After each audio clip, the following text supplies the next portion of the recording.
the country's ravaged infrastructure. Meanwhile, a new medical study has found dramatic increases in infant mortality, cancer, and leukemia in the Iraqi city of Fallujah, which was bombarded by U.S. Marines in 2004. The rates of infant mortality and cancer exceed those reported by survivors of the atomic bombs dropped on Hiroshima and Nagasaki in 1945. According to the report, there's been a 4-fold increase in all cancers and a 12-fold increase in cancer in children under the age of 14. Infant mortality in Fallujah is more than 4 times higher than in neighboring Jordan, 8 times higher than in Kuwait. The report says the types of cancer are, quote, similar to the Hiroshima survivors who were exposed to ionizing radiation from the bomb and uranium and the fallout. Well, for more in Iraq, we're joined now on the phone by veteran journalist Patrick Coburn, Middle East correspondent for the London Independent, author of several books on Chris Busby and some other epidemiologists about the situation in Fallujah and the enormous increases in leukemias and cancers in Fallujah after the U.S. soldiers' attack on that city. Could you talk about that?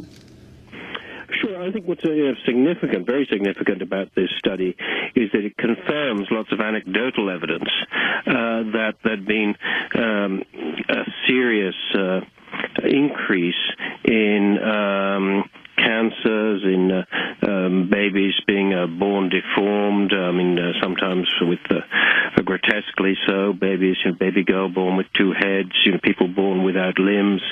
Then a whole range of cancers increased enormously.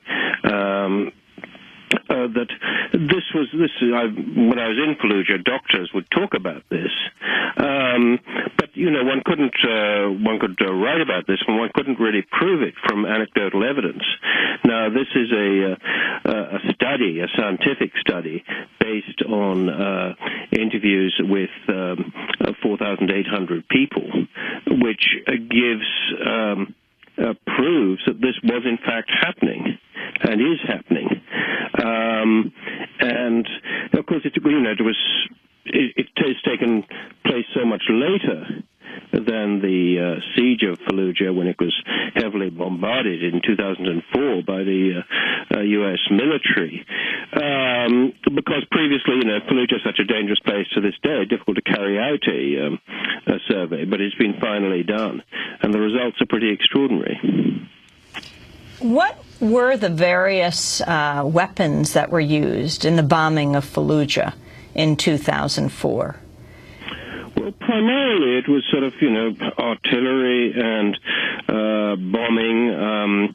Initially it was denied that white phosphorus had been used, but later this was confirmed. I think one shouldn't lose sight of the fact in this case that before one thinks about was depleted uranium used and other things, that just simply the use of large quantities of high explosives in a city filled with civilians and people packed into houses, often you find whole families living in one room, was in itself going to lead to very, very high civilian casualties. But that's not quite what we're talking about here. We're talking about the increase in cancers and so forth, and the suspicion that maybe depleted uranium, maybe some other weapon, which we don't know about. This is not my speculation, but of one of the professors who carried out the study, might have been employed in Fallujah, and that would be an explanation for results which parallel, in fact exceed the illnesses subsequently suffered by survivors of Hiroshima. It's interesting.